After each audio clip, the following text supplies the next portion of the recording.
Números 20, versículo 1, diz assim o texto: chegando os filhos de Israel, toda a congregação ao deserto de Zim, no mês primeiro, o povo ficou em Cádiz, e Miriam morreu ali,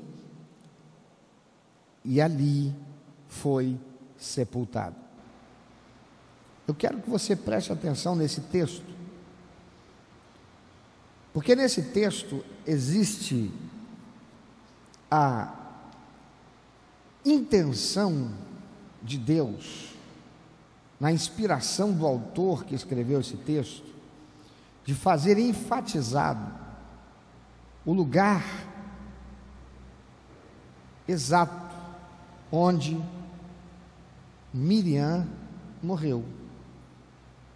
O texto poderia ter dito: e Miriam morreu ali e foi sepultada. Mas o texto diz: e Miriam morreu ali e ali foi sepultada.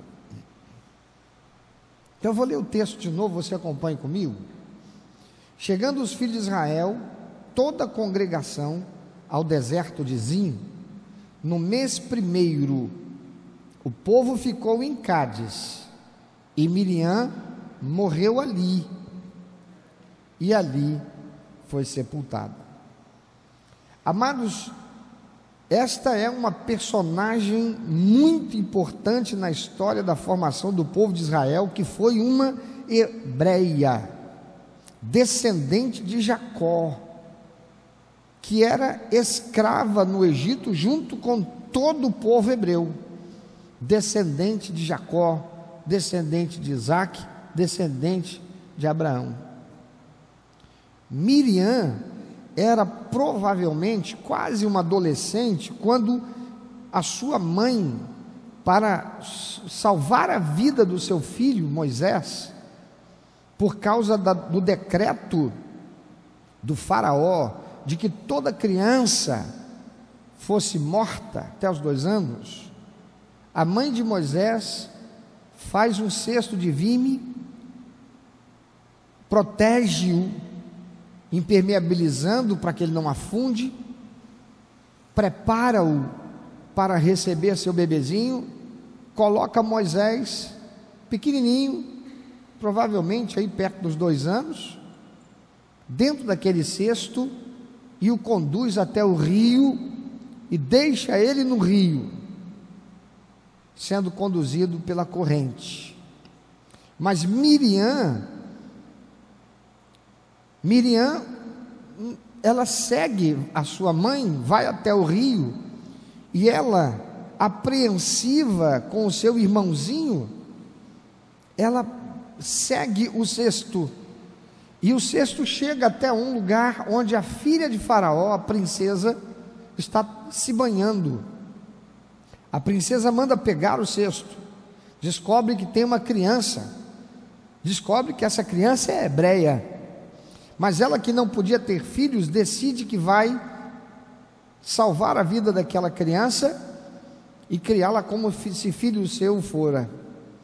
Então Miriam, que está ali vendo tudo, ela se aproxima da princesa e ela diz para a princesa, ela sugere à princesa que chame uma das hebreias para cuidar daquela criança para ela, para ser sua ama de leite. A princesa aquece e Miriam vai buscar quem? Ninguém menos que a sua mãe, a mãe do próprio Moisés, e assim Moisés vai ser cuidado pela sua mamãe e vai permanecer tendo contato com a sua família. Miriam cuidou daquele que seria o futuro profeta e libertador de todo o povo hebreu. Miriam realizou um ministério extraordinário e ela teve uma participação importantíssima para o projeto de Deus de retirar o seu povo da escravidão. Quando décadas depois Moisés livrou o povo hebreu e o conduziu para o deserto, Faraó veio contra eles, que estavam acampados às margens do Mar Vermelho, pelas mãos de Moisés, Deus abre o mar, o povo todo atravessa, e quando estão todos do outro lado, Faraó com seu exército vem, e Deus fecha o mar, e submerge Faraó com todo o seu exército, que morre ali. E Miriam lidera as mulheres num cântico de louvor e de exaltação a Deus. Miriam expressa ali a sua liderança, demonstrada nitidamente através dessa sua iniciativa. Alguém que tem ministério, alguém que tem liderança, alguém que é um potencial extraordinário. E nós vamos ver mais à frente que Miriam, ela foi também dotada pelo Senhor com o dom de profecia. Era uma profetisa de Deus em meio ao povo, uma liderança respeitada, um ministério extraordinário. Mas Miriam se ufanou e praticou maledicência contra o seu líder Moisés, que era também seu irmão. E por causa da arrogância, da vaidade e da prepotência, Miriam comete esse pecado. Miriam começa a achar que ela e Moisés pede igualdade. Eu sou profetisa do Senhor, o Senhor me usa. Por acaso é só através de você, Moisés, que Deus fala? Deus porventura não usa a mim também para falar ao povo? Miriam se levanta, mas antes ela faz o quê? Ela faz isso não com Moisés, ela faz com seu próprio irmão. E ela vai encontrar, por causa desse sentimento que existe dentro dela, construído pela vaidade, pelo desejo de autoridade, de reconhecimento, Miriam vai falar mal de Moisés para o outro irmão Arão. Irmãos, não existe maledicente se não houver quem ouça o maledicente. Olha para quem está do teu lado. Não vou chamar ele de maledicente não, fica calmo. Olha para essa pessoa querida, diga para ela: não existirá nenhum maledicente se você não der ouvido. Arão poderia ter repreendido Miriam ali e ter dito: minha irmã, para agora, isto está errado, isso é pecado. Deus escolheu ele está exercendo o ministério que Deus escolheu ele para realizar, não fui eu nem você. Mas Arão fica calado, ele não fala nada, ele apenas ouve. E quem ouve e se cala, consente. Então ele participou da maledicência. Por consequência disso, Deus chama os três e vai dar uma disciplina, e disciplina Miriam, e diz para Miriam: a partir de agora você está leprosa, você vai ficar leprosa. Miriam fica leprosa. Irmãos, alguém estar leproso naquele tempo significava ser completamente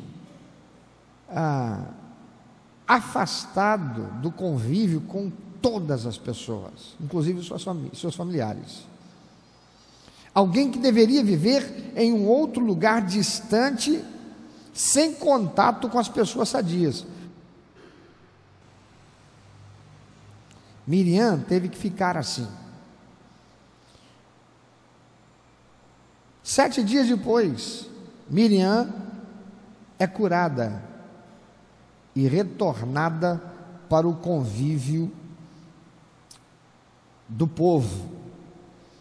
Mas Miriam nunca mais apareceu na história, até que a Bíblia apresenta o seu obituário aqui em Números capítulo 1, para dizer: ali ela morreu e ali ela foi sepultada. Onde foi isso? Longe da terra prometida por Deus.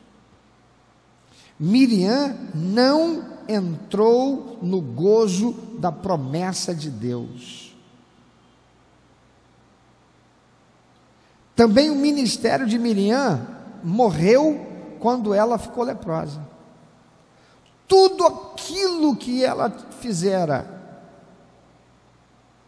se tornou esquecido e lembrado passou a ser o seu pecado e a sua consequência. Irmãos, quantos crentes têm vivido como Miriam e quantos já viveram como Miriam? Quantos são os crentes e quantas são as pessoas que têm passado pela síndrome de Miriam, que é a síndrome de Lúcifer? Querer ser mais, quando não muito, igual àquele que é seu líder. Não respeitar a autoridade que está sobre si. Não ter uma postura de humildade. A palavra de Deus diz que aquele que a si mesmo se humilhar será exaltado. Mas há aqueles que, mesmo sendo cristãos, mesmo dizendo eu temo a Deus, eu creio em Deus, eu creio na palavra de Deus, não se contentam com aquilo que são e com aquilo que têm, e fazem aquilo que estiver ao seu alcance, humanamente falando, para ter ou se posicionar como não lhe foi feito ser nem estar.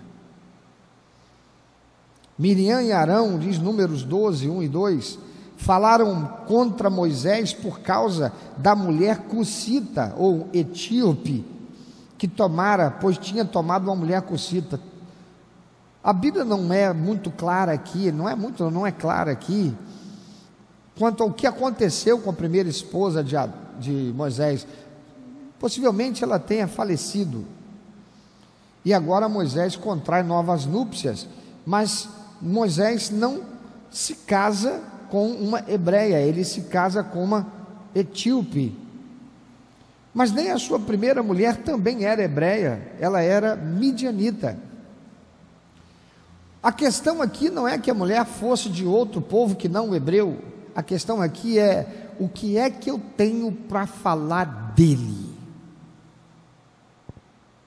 Porque quando alguém está contaminado pela síndrome de Lúcifer, esse alguém pode olhar para você, ver que você é alguém que está primando por andar na verdade, ser digno, honesto, mas vai fazer de tudo para encontrar uma vírgula, para com essa vírgula buscar sujar a tua reputação.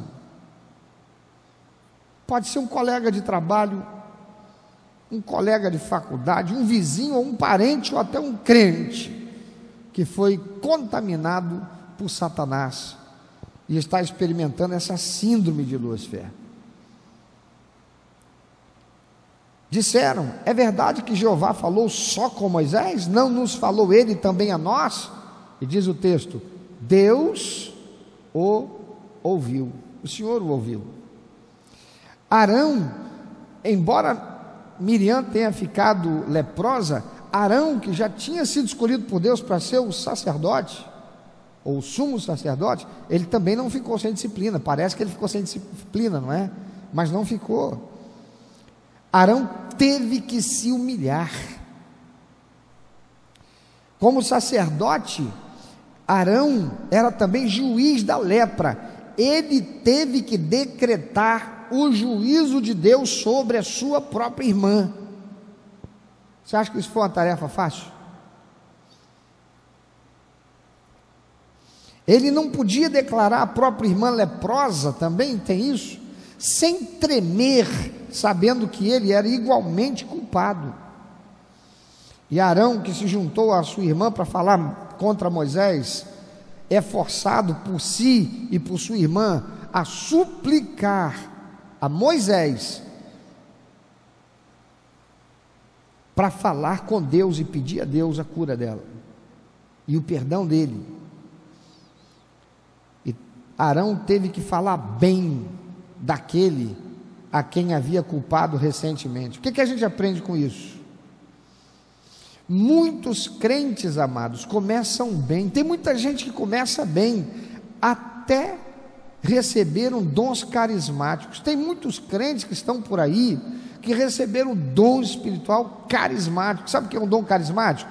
É aquele que a gente muitos costumam dar muita ênfase, como sendo os mais importantes dons. Falar em línguas, ver o mundo espiritual, ter uma revelação de algo que ninguém contou, porque vem de Deus, para falar a respeito daquilo para alguém. Dons carismáticos. Tem crentes aí que receberam dons carismáticos, mas deixa eu te dizer uma coisa: isto não significa maturidade espiritual. Você pode repetir depois de mim? Dom não é sinônimo de maturidade. Não é. O dom vem de Deus, e é Deus que escolhe quem Ele quer dar o dom. Eu confesso, irmãos, que tem vezes que eu pego e fico falando para Deus: mas Senhor, fulano, tem certeza?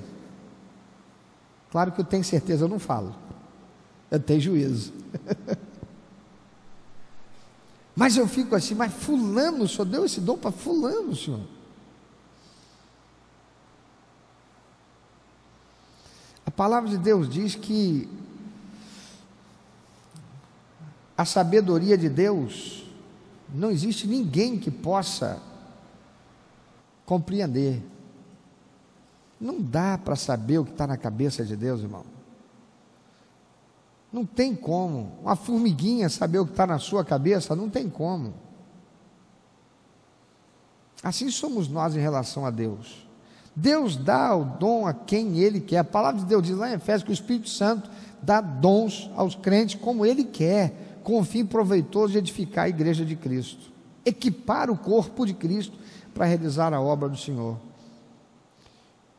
Então muitos crentes começaram bem, até receberam dons carismáticos, como nós vemos aqui. Miriam, em Números 12:2, profetiza, mas envaideceram em algum momento, e por isso, como vasos, foram emborcados.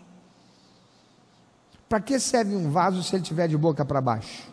Não cabe nada, serve para nada, nem para decoração. Eu nunca entrei numa casa, num lugar onde tivesse um vaso decorativo de boca para baixo. Você já viu algum? Eu não, até porque se o vaso tem boca, não é para ficar para baixo, é para ficar para cima, não é não? Por isso a gente chama boca. A boca é para entrar alguma coisa, né? Comida, água. Pois é. E qual é a lição que a gente vai recebendo desse texto? Não é como você começa a jornada que importa, mas se você chega no final dela.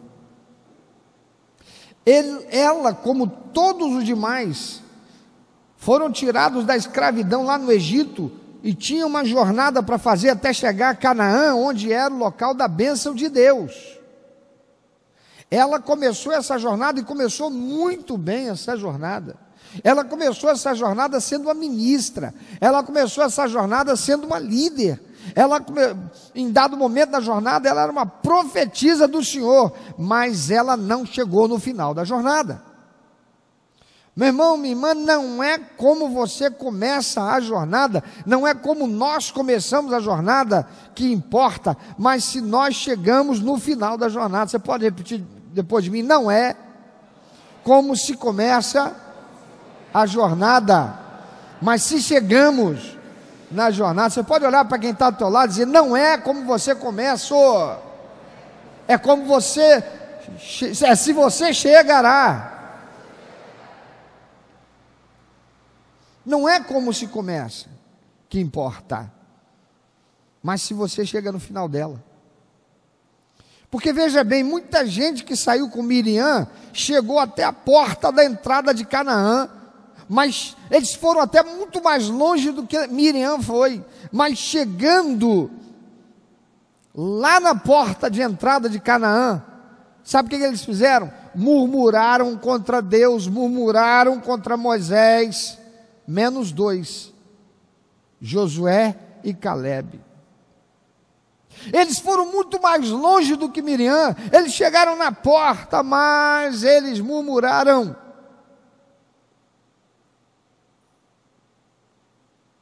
E não entraram no gozo da promessa. Resultado: ganharam a corrida, mas não levaram o prêmio, porque cometeram o mesmo pecado de Miriam. Murmuraram contra Deus, murmuraram contra Moisés. Amado, não é como você começa a jornada, nem se você chega no final que importa. O que importa é se você chega. Não é? Não, é como você chega. Então repita depois de mim: não é como se começa a jornada, nem se chega no final, mas como chega. Você pode olhar para quem está do seu lado, ajuda para gravar. Essa pessoa amanhã tem que saber o que foi pregado hoje. Não é como você chega, perdão, não é como você começa a jornada, nem se você chega no final, mas é como você chega. Aquela gente chegou lá, mas chegou como? Murmurando, reclamando, tentando a Deus, indo contra a autoridade que Deus estabeleceu. Amados, Josué e Calebe passaram pelas mesmas adversidades que todos aqueles que saíram do Egito, mas eles permaneceram submissos a Deus, não eram murmuradores, não eram vaidosos, não eram arrogantes, não foram presunçosos, não se permitiram ser contaminados por aqueles que conviviam com eles e que chegaram com eles na porta da entrada de Canaã e se voltaram contra Deus. Eles não. Miriam só foi até um determinado momento, ainda que sendo ela uma ministra de Deus, ainda que sendo ela uma liderança no meio do povo, ainda que sendo ela capacitada com dons carismáticos por Deus, morreu ali. O povo chegou muito mais longe, chegou na porta da entrada, mas falhou, errou, pecou ali, não entrou. Mas Josué e Calebe não. E de todos aqueles que saíram do Egito, somente a família de Josué e Calebe, que saíram do Egito, entraram, assim como os descendentes de todo esse povo, porque esse povo todo morreu no Egito, morreu no deserto.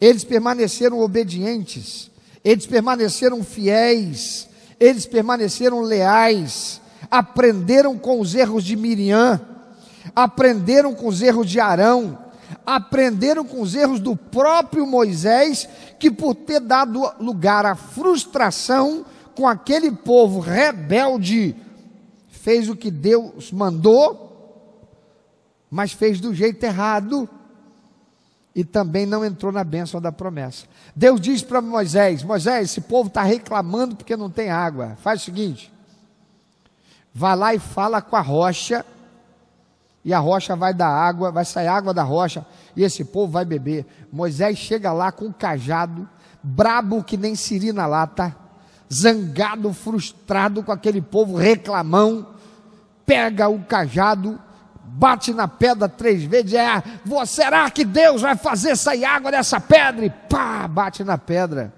porque Deus disse que ia sair água da pedra, sai água da pedra. Mas Deus chama Moisés nas conversas: vem cá, Moisés,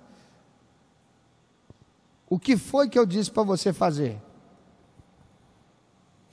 Eu disse para você bater na pedra, eu disse para você falar com ela. Amado, não é se eu faço o que Deus mandou, é se eu faço o que Deus mandou do jeito que Ele mandou. Se Deus me mandar: Cláudio, vai para o centro do Rio de Janeiro, eu vou pegar um ônibus, vou pegar o metrô, vou pegar o táxi, vou pegar o Uber, vou pegar um carro, eu vou de jegue, eu escolho como eu vou chegar lá. Mas se Deus disser para mim, Cláudio, vai até o centro do Rio de Janeiro de Uber, eu resolvo pegar meu carro e ir. Eu fiz o que Deus mandou? Não. Não, mas Deus me mandou ir para o Rio, lá para o centro do Rio de Janeiro. Mas Ele te mandou ir no seu carro? Ele mandou você ir de Uber?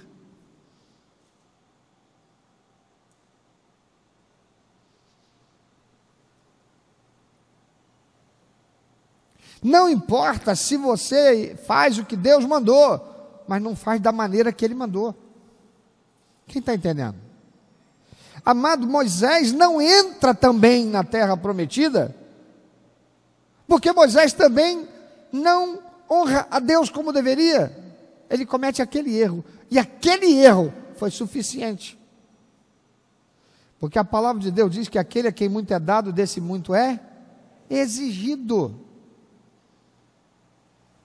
Você não pode exigir do seu filho e discipliná-lo por aquilo que você não deu a ele. Moisés também não entrou na bênção da promessa. Meu irmão, minha irmã, não é como você começa, nem se você chega no final da jornada, nem se você faz o que Deus mandou, mas como você chega e se você faz o que Deus mandou, do jeito que Ele mandou. Eu vou repetir. Não é se você chega, nem se você faz o que Deus mandou, mas como você chega e se você faz o que Deus mandou do jeito que Ele mandou. Olha para quem está do teu lado, ajuda ele, vai guardar isso aí também. Não é se você chega no final da jornada, nem se você faz o que Deus mandou, mas como você chega e se você faz o que Deus mandou do jeito que Ele mandou. Deixa eu te dizer uma coisa, você vai entender isso um pouquinho mais. A palavra de Deus diz assim: trazei todos os dízimos à casa do tesouro. Deus estabeleceu 10% de toda a tua renda. Vá consagrar ao Senhor, é ordem de Deus. Uma vez eu fui fazer o meu dízimo, calcular, parará, papapá, papá. Aí deu lá uma dízima. Todo mundo sabe que é uma dízima? Deu, o que é a dízima? R$9 a 45 centavos. 5, tá bom? 10,45, pronto, deu quebrado. Poxa, 10,45? 10,45, 10,50, né? Vou arredondar aqui. 5 centavos a mais. Estou dando exemplo. Foi isso que aconteceu comigo. Eu peguei e falei, vai ser 10,50, 10,45, 50. Quando eu fui entregar, o Espírito Santo falou comigo assim: sou mendigo? Está me tratando como mendigo? Parei, peraí, que negócio é esse? Por que estou tratando como mendigo? Senhor, não estou entendendo. Por que eu estou constrangido aqui, como se eu fosse tratar o Senhor, estivesse tratando o Senhor como mendigo? E o Senhor me chamou a atenção. Quanto eu estabeleci como dízimo? A resposta óbvia: 10% de toda a minha renda. Quanto é o 10% da tua renda? R$10,45. O que você está querendo que eu faça com esses 5 centavos? O que o mundo espiritual está me chamando? Está chamando você em relação a mim? Está dizendo que isso é o quê? Eu pedi 10, alguma coisa? Eu mandei que fosse 10, alguma coisa? Ou 10%?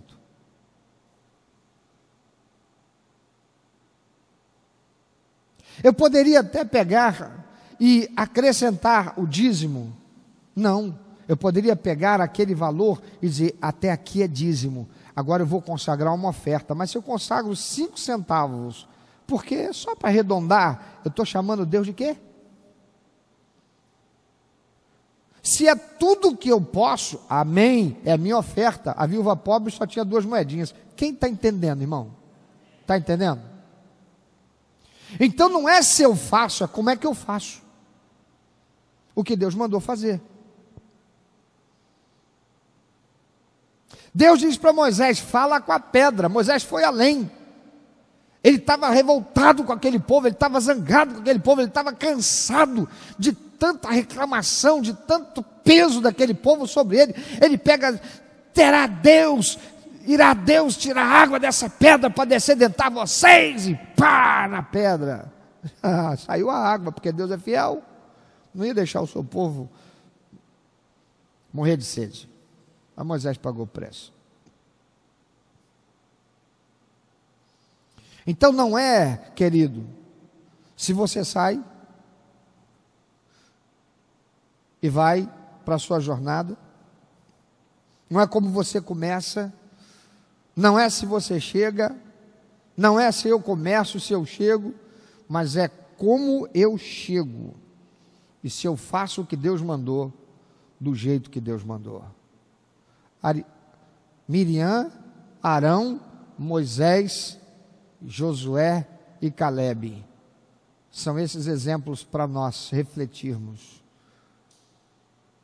dentro desse contexto bíblico, o que a gente aprende com eles. A vida é uma jornada, todos tivemos uma partida, todos saímos de lá. A vida cristã é uma jornada. Você recebeu Jesus como único, eterno, suficiente Salvador, eu também. Não é como a gente começamos bem, deixando o mundo e recebendo Jesus como único, eterno, suficiente Salvador e Senhor da nossa vida. Não é então como nós saímos, não é nem se estaremos chegando até o final, mas como nós vamos chegar no final. Tem gente ficando pelo meio do caminho, porque em algum momento Satanás se aproveitou de uma fragilidade, de um desviar do olhar de Cristo, do dar atenção para as ondas e o vento. Quem sabe do que eu estou falando, diga amém. Pedro se afundando, desviando a atenção da palavra de Deus e colocando nos seus sentimentos, nos pensamentos insuflados pelo inimigo, e deixando a caminhada e morrendo no meio do caminho, morrendo espiritualmente. Quantos são aqueles que a gente olhando para trás, a gente pensa, que bênção que era fulano, como Deus me usou no passado. Meu amado, se Deus te usou e usou poderosamente no passado, por que não está usando mais? Só depende de Deus? Ou depende de você? Josué e Calebe entraram no gozo da promessa, porque eles tiveram uma boa saída, fizeram uma boa jornada, chegaram bem e fizeram do jeito que Deus queria. Pensa um pouquinho sobre isso. Como é que você está na tua jornada? Não é se você faz a jornada certa, não é se você chega até o final dela, mas é se você chega bem e se você está fazendo as coisas do jeito que Deus estabeleceu. Coloque agora a tua vida diante do Senhor. Talvez, querido, você seja alguém que um dia falhou ao longo da jornada, em algum momento. Quem sabe hoje você está afastado dos caminhos do Senhor, afastado da comunhão com Cristo, da sua igreja. Volta hoje. Volta hoje. Toma a decisão de hoje eu vou consertar o meu caminho. Sabe por quê? Porque a jornada não chegou até o fim ainda. Você está aqui, você está vivo, você está nesse planeta, você está nesse país, você está em algum lugar, talvez fora até do Brasil, estamos pela internet. então você ainda pode mudar essa realidade. Você ainda pode mudar.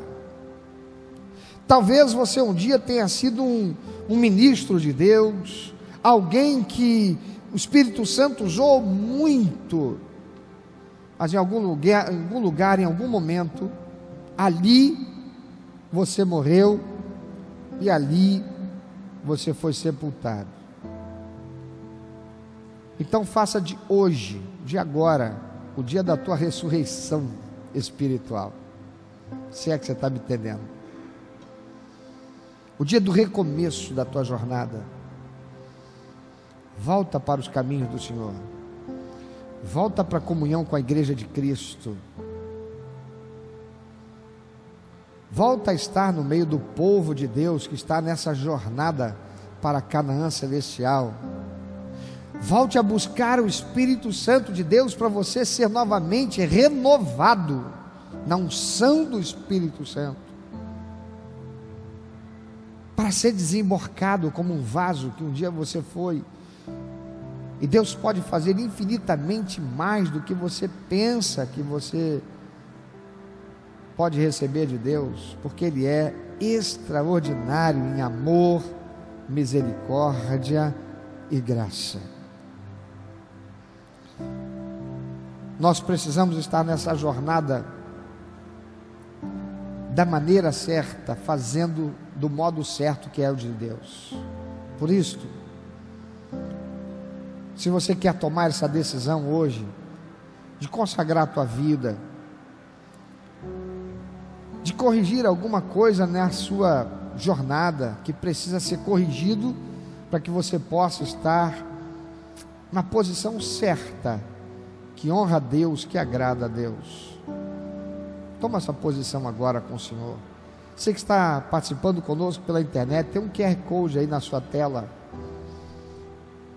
Você pode fotografar esse QR Code, vai ter um formulário aí para você preencher, vai chegar até nós. Nós queremos acompanhar você.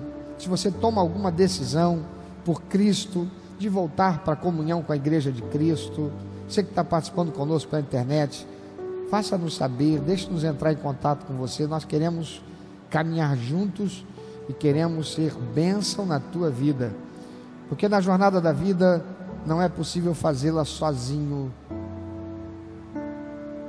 O Senhor Jesus diz: onde houver dois ou três reunidos em meu nome, eu ali estou. Ele está falando da igreja do Senhor, o corpo de Cristo, reunido para celebrar o Senhor, e como família de Deus, como corpo do Senhor Jesus, estarmos sendo bem ajustados para realizar a missão que Ele veio a esse mundo executar, de buscar e salvar os perdidos, de estabelecer o seu reino na terra. Se você está aqui hoje, Deus tem falado com você, me dá um sinal, eu quero orar com você. Apenas levanta a sua mão. Aleluia, louvado seja o nome do Senhor, glória a Deus, aleluia, louvado seja o nome do Senhor, aleluia, exaltado seja o Senhor.